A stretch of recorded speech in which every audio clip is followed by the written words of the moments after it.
Good afternoon. It's Dr. Nancy, and I'm Dr. Nancy live on Wednesday. Sorry for our delay today. We keep having technical difficulties, but we got Dr. Guba on, and we're so happy to have her today. Dr. Caryn Guba is with Guba Dentistry, and I'm sure a lot of my audience is familiar with her. She is is it a holistic dentist or integrative dentist? What would you call yourself? There's not really a set term, but Okay. I think integrative is good because integrative means we kind of mix traditional along with holistic and biologic together. Okay. Well, let's just start with maybe asking just how is your dentistry different than like the regular dentist that most people go to? Well, I think the main thing that makes us stand out and be different from other offices is that our materials here are different. You won't find in my office that we have fluoride even in the office, and I know a lot of people now are hesitant to use fluoride because of the toxicity levels, especially when we're looking at children. A little fluoride might be okay for some people, but there's so much fluoride in the foods that we eat and in the water supply that we don't want to add any additional fluoride in the office. We don't recommend toothpaste with fluoride. So you'll be seeing in my office we have products that have xylitol rather than fluoride. And we're recommending that kids use an all-natural toothpaste rather than a toothpaste that has chemicals off the shelf. Right. So have you also read any studies about excess fluoride raising the lead levels in the blood? Yeah, it kind of goes together. Yeah. Kind of an instigator for pulling that lead out. So yeah, another reason to not use fluoride. We also find that people that use fluoride have a higher incidence of thyroid problems. Oh, okay. We see that more in the young moms that we see. Okay. So speaking of young moms, how soon should a child come in to see you? Well, I really like to see kids as soon as a mom is comfortable bringing the child in. Even with infants, sometimes it's not too soon to bring them in because it's good to check them for a problem with the tongue tie. Right. So it's important if feeding or if your kid's just colicky, because colicky to me really isn't a thing. There's usually a reason that a child is crying. So if your child is crying and fussy, first of all, go see your chiropractor and make sure there's not a problem with a cranial sacral problem or a neck problem or a vagal nerve problem. And then we need to look in the mouth and make sure that the child is able to suck properly. After that, the next time you should bring your child in is once you see any evidence of any teeth.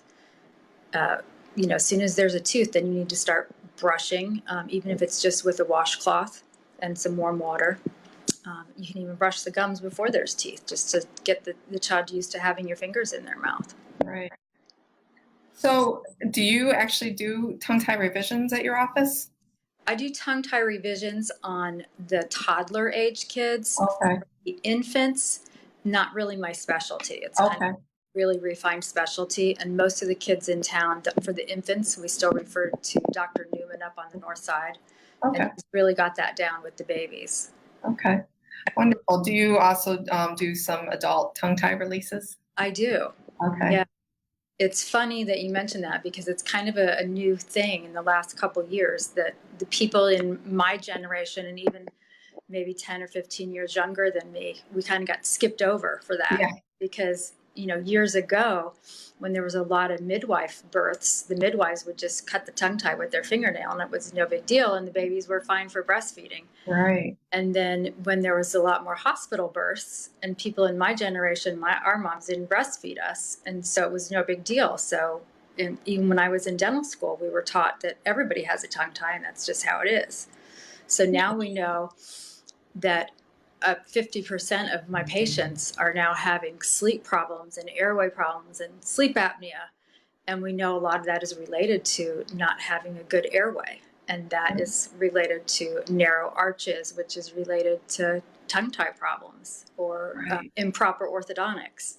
So those are things that we look for in young kids and early intervention orthodontics and then corrections that we can make with adults and teenagers.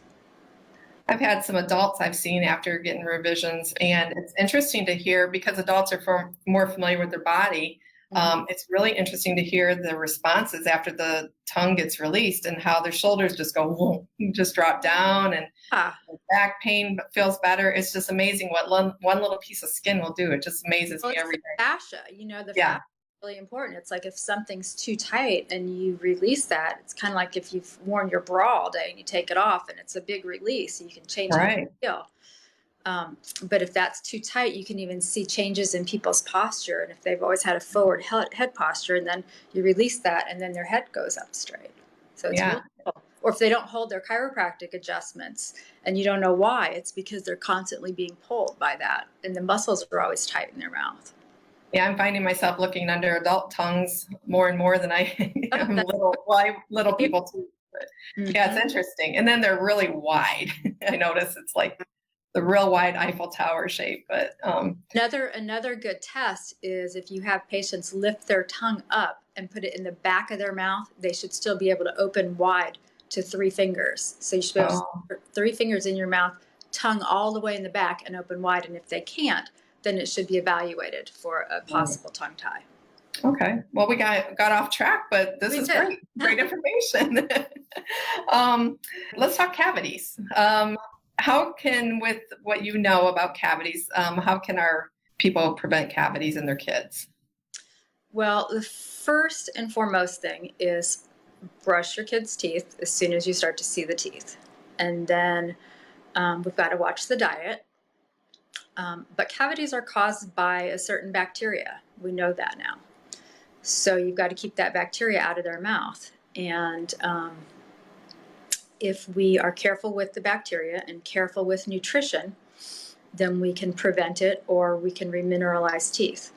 So one thing that helps is if I see a child that has small cavities, then we do some remineralization procedures. So I use ozone gas in my office. And when we use the ozone gas, it's a very simple procedure. We put that on the teeth, and we can actually watch the tooth kind of remineralize before our eyes. And I have a tool that measures the density of the enamel. So we can measure it before we do that, and then we can check the tooth again in a couple weeks and see if it's made changes. And if it hasn't, we can do the procedure a second time, and we can see changes in the enamel. Oh, wow. We can do that sometimes for adult teeth and small cavities as well. I've been doing the ozone for probably 5 years now, and it's been working really nicely. If the tooth has a little larger cavity, then sometimes we're using silver nitrate. And silver nitrate remineralizes a little bit faster, and it actually just hardens the surface so it doesn't get any bigger. So if it's even a hole in the tooth, not so much just a small soft spot, then we can prevent it from getting any bigger, and it'll still be a hole. You're not going to grow that back and fill the hole in, but you can still use that primary tooth as a space holder until the permanent tooth comes in. So we don't necessarily have to do a filling and use numbing medications and put the child through that trauma. Right. The only downside of the silver nitrate that we use is it has silver in it, the name silver nitrate. Yeah. So it can stain the tooth and make it dark. So you can't really use that easily on a tooth that's in the aesthetic zone. If we have to do that, then we put that in and it hardens that area, and then we can take a little bit of that tooth structure out and put a small filling on top of it. So it still might be a tiny bit discolored, but I feel like it's still a really great service to avoid going through that trauma with the child, numbing and drilling and all that. So we have a question from one of our viewers. Can you do the ozone gas treatments with squirmy toddlers? Well, that's, I guess, your definition of squirmy. Most of the time, I find that kids do pretty well as long as we can keep them occupied. My assistants are really good. We talk to the kids, play with the kids. We've got a TV in the ceiling. I have essential oils in my office, so we get the kids real relaxed and rub lavender on their necks and their ears. And we're pretty good with kids. Oh, good. So with the fillings, Any mercury in your office? There is no mercury in my office, and I've really never used mercury in my practice. But there are people that come in that need their mercury fillings removed. Right. And when we remove the mercury, we use a technique that is recommended by the academy that I belong to that's called the SMART technique. And you may have seen some stuff on the internet now about SMART technique. So that is a standardized way to take fillings out. So the way that is done is we bring in a special filter into the room that's a suction unit that's much stronger than regular suction that we use just, with this straw in your mouth. So we have a big suction unit that's brought in. We use a rubber dam isolation on the teeth, and we cover the patient's whole body. It's not just the little bib on your chest, because that mercury splatter can go everywhere in the room. So that we want your clothes covered up also, hair nets. We're covered, the staff's covered, and then we wear a special mask. I'll also have the patient do a charcoal rinse, because charcoal is a good binder. And so that goes on top of all the gum tissue in your mouth, so that if any fumes do go inside, then that will absorb all that as well. And I would just take a lot of extra precautions that you wouldn't normally see, which is, it's a hassle, but I think it's important for everybody's safety. Right, I agree. And then if a woman is pregnant, can she have her mercury fillings removed, or does she have to wait? I would not do that with a pregnant woman. There's always an exception if it's an emergency or someone's in pain, but very, very rarely would I ever do that. Okay. Mercury can cross the blood-brain barrier and the placental barrier. Right. So people are really aware of that. But if you've got one of the things that people should know preparing for pregnancy, besides getting yourself healthy and taking your supplements and being in good physical condition, is it's something that you should consider is having your mercury fillings removed and having good dental health before you get ready to become pregnant, because that mercury that's in your body does get passed on to your children.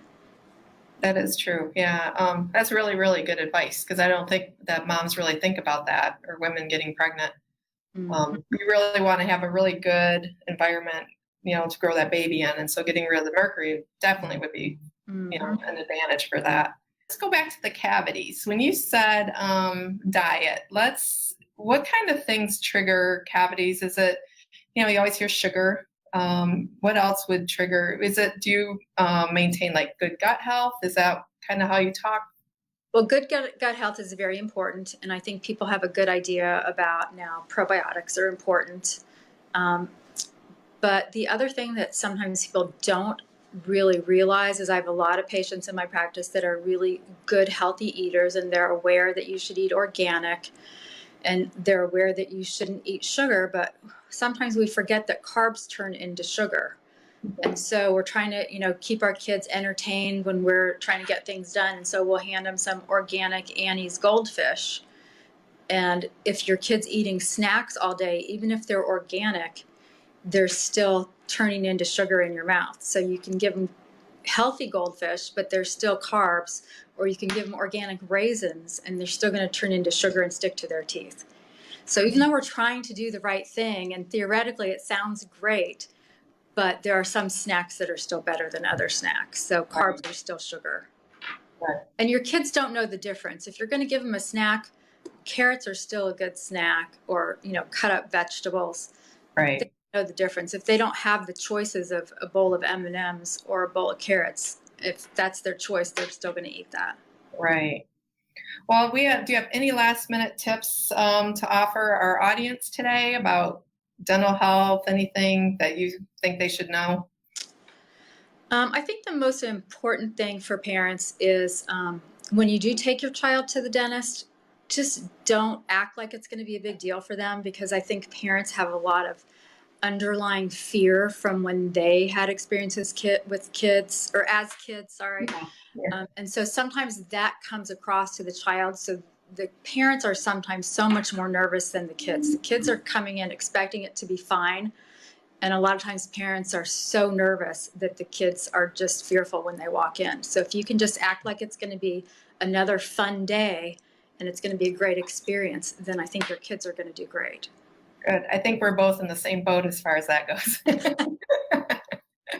Well, thank you so much for joining us, Dr. Guba. I really appreciate it. And again, sorry about the technical difficulties. No problem. Anybody watching finds this information helpful, share with your friends, on your Facebook page, and let us comment below if you have any further questions. I'm sure that Dr. Guba could answer. We'll shoot them over to her if she has any questions. Anybody has questions. So thanks again for joining us.